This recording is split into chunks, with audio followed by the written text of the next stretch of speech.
Jacqueline Woodson, a famous writer for, among other things, her National Book Award-winning memoir, Brown Girl Dreaming, writes, "The more specific we are, the more universal something can become.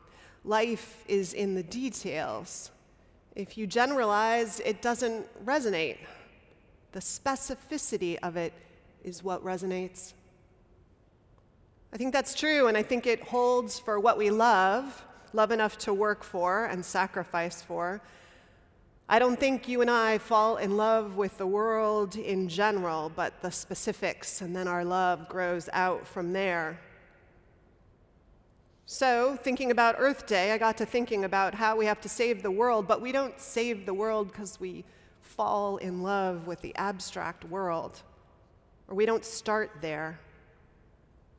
We start with the small things we fall in love with in the world, some of the ones we named this morning. So we could start anywhere to remember why we want to save it all. So how about the elephant? In some ways, elephants are unlikely creatures to fall in love with. Their skin is thick and hard. If you've ever touched them, they have these wiry hairs that come out of it. They're strangely put together creatures. I mean, at least from my perspective. Maybe they think that of us. Sometimes looks like some of the creatures in the universe, God had some bits laying around and stuck them together and was like, that'll do. The elephant sometimes looks to me like one of those. I always liked them, but I think I started to fall in love with elephants, really fell on a 3-month trip through Southeast Asia, when at the time I was in the jungles of northern Thailand and watched an elephant stop mid-stride and reach down into the jungle and pull out from between the grasses a small piece of carved wood in its trunk and hand it up to its mahout, the handler, the driver who sat on the back of his head. Well, mahout took the wood that was handed to him, or trunked to him, I guess you could say, looked at it, and tossed it back into the jungle. The elephant stood still for a moment, refusing to move, and then slowly lumbered forward as if not understanding the stupidity of his mount, and reached around to where it had been thrown and found it again and gave it again to the man on his head. At this point, I think the driver, knowing his stubborn match, tucked the wood into his pocket, eager to get moving. The piece of wood I was able to see from where I stood was one of the pieces that went between a bar on the saddle that sat on the elephant's a platform that had a bar attached so that its rider had something to bounce up against and held those two bits together. It wasn't the one that matched his saddle, but it was one of those. It gave me a window, just a peek into this big, lumbering, enduring, but intelligent, nuanced, relational, determined creature. And everything I've learned since has made me love them more. Especially Vicki Constantine Croak's book, Elephant Company, which I cannot recommend highly enough. It's part natural history, it's part human-animal love story, it's part heroic war story. It's all wrapped into one, and it's so readable. And it begins as a book about a company of elephants in Burma, and one man who's in charge of a group of them, this Welshman, James Howard Williams, a man his friends call Billy. Williams, as the backstory, had survived 4 years of brutal service in the British Army in what was then called the Great War, soon to be called World War I. He'd seen battle on 4 fronts, from Egypt, where he served in the Camel Corps, to fighting on the mountainous border terrain into Afghanistan. It was all brutal. It was a war that left many of his contemporaries dead and many others maimed, physically or emotionally. Williams arrived home miraculously physically intact, but refusing to talk about what had happened to him in the war. And clear about what would be healing to him was time alone in the jungles of Burma with elephants, something someone he had met in his journeys in the war had said was possible if you worked for the Burma Teak Company. This choice wasn't a total surprise for those who knew Williams. He was a Welshman who had a love for the natural world. It started as a child. He grew up near and wandering every day for hours the moors that were close to his home, all seasons of the years. He would watch the world around him, he would write, till he could predict where the animals would go and where they would build their nests, find them without ever having seen one by reaching into a bush, knowing that that would be the perfect place for a given bird, until he could unravel all the secrets of the mysterious natural world at his feet.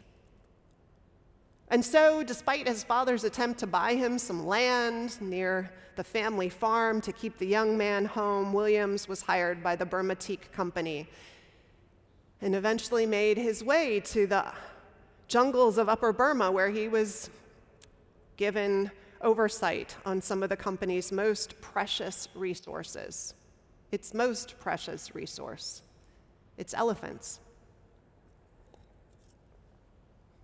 It was 1920, and Burma was under British rule, and it produced, well, the British extracted from Burma 75% of the world's teak, a wood that many of you may know is impervious to insects and has an oil that's part of it too that makes it protective against corrosion, metal corrosion. So it was a beloved, beautiful wood that was also loved by boat builders, the British Navy, among others.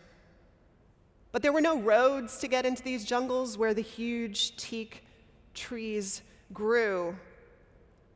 It was the elephants that made the harvest of teak possible. Elephants who could get through the forests, felling branches and trees and small brush on the way, and drag the felled trees, the ones they helped fell, to the dry riverbeds during the non-monsoon part of the season. And then when the rains would come, they would lift those logs and float them downstream to merge with other tributaries where people would meet and tie them together into huge rafts, and eventually they'd make their way to European and other markets. But without the elephants, there was no Burma Teak Company. Williams's job was threefold, he was told: to supervise and pay the men who worked in the camps, to tend to the medical needs of the elephants, and to make sure production was keeping pace. To do this, he would move between the various camps, checking in and tending to the needs and issues that arose. And to prepare, he read everything that was available, which wasn't a lot, but everything he could about elephant medicine, and started to get to know the animals. This was the part he loved more than most who did his job, and he was good at it. Immediately, it was clear as he inspected each animal, learning to touch its whole body, that they were as interested in him as he was in them. As he traced their bodies, their trunks would roam around his body. And he already knew from his life in nature that different animals had different personalities, and so he started to learn theirs: the gentle ones, the playful ones, the stubborn ones. He memorized their bodies, the scars, the telltale signs of aging in the bends and tears in their ears, the relationships. Some companies had parents and children working side by side, but in others there were mothers who bonded together, though unrelated, to raise their calves like a chosen family of aunties. Each day, the elephants would work for 8 hours from morning until late afternoon, and the next 16 hours, he discovered they were set free to roam the nearby jungle. Bells hung around their necks so they could be found by their keepers the next morning. Setting them free was an easy way to keep them fed, is the truth of it. Easier than harvesting the feed, because hard-working logging elephants could eat 600 pounds of fodder a day. They would grab most of it with their trunks, putting it in their mouth. The trunk, this multi-use appendage, a nose that is 5 times more sensitive to smell than a bloodhound's nose, an appendage of 60,000 muscles, and the trunk also an organ to modulate the sound of the elephant's voice, it turns out. Much of an elephant's communication is actually infrasound, a sound whose frequency is so low that it doesn't register to human ears. But communication that can reach as far as 5 miles, apparently. Infrasound, however, was something that Williams could feel the first time he met them, the first time he was among the elephants. This odd sense he had that the air around him was vibrating. It wouldn't be until the 1980s that scientists would confirm what Williams and the elephant keepers suspected, that communication was going on between the elephants in this vibration they felt in the air. And there are so many stories of Williams and the elephants, how he followed them into the jungle at night, despite everybody's warnings about what was there, tigers, dangerous wildlife of all kinds that waited, how he would see when he watched them what they were capable of. It wasn't unusual, for instance, for elephants at night to find their way to some cultivated patch, a banana field or other farm whose bounty looked pretty beautiful, but knowing that their bells would give them away to the farmers as the farmers slept, the elephants would scoop up in their trunks thick mud and stuff it into the clapper of the bells. And then a night of gorging and a destroyed harvest would ensue. They were brilliant, they were clever, they were rational. There's a story he had of an elephant that he had treated for months for horrible festered wounds, trotting one day into the camp right up to him where he sat, drinking his cup of tea, and then sitting down right in front of him. He had no idea what she meant to communicate, so he patted her, and the mahout, the handler, came and asked her to get up, and she trotted away. But later, when it was the time for the formal inspection of the animals and the careful running of his hands, he found, as he ran his hand over her back, a warm place slightly raised under her skin, and then when he looked, a small opening showing signs of an infection. Perhaps the reason that she, who had learned to trust him, came immediately to show him her back, where she sensed this festering wound and wanted it cared for. There are beautiful stories and heartbreaking stories like the mature female elephant who in the night in the jungle accidentally brushes against a plant, one that releases this kind of caustic substance, except that she, in some panicked run from a threat, had the ill luck for it to brush against her face and cornea and is blinded. Her son stays with her, begins without instruction to walk ahead of her every day, close enough that she can wrap her trunk around his tail, so she can continue working and making her way to the jungle with him to feed at night and to stay with the pack and to survive. But maybe the most dramatic stories, I mean, there are many, is how Bandula and Williams bond the moment they meet.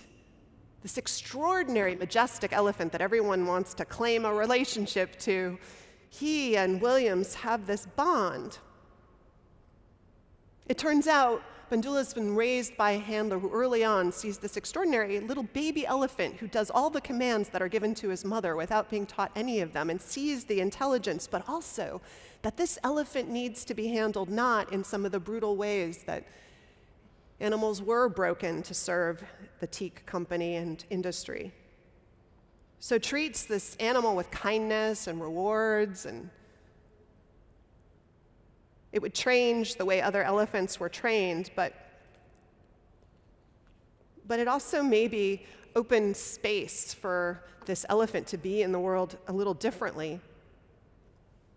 There's the story of Williams growing sick in the jungle, dangerously sick, as so many people did who went from Britain to work there. Even the man who wrote one of the classic books on elephant medicine died in Burma from fever. And how Bandula seems to sense that Williams is sick.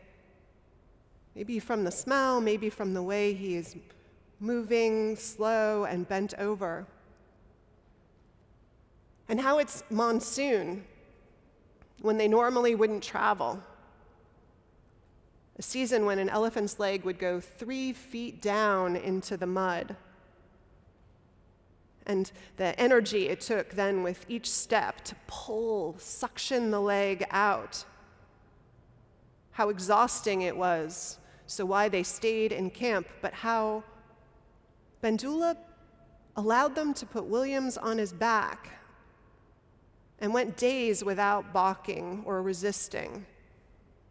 Through this monsoon jungle, a trip that included fording a river where the waters were as high as this enormous elephant's back, where each foot had to slowly move forward, not to lose its footing and be carried down the river, taking blows from tree logs that raged down the river like missiles, and got Williams to care so that he survived.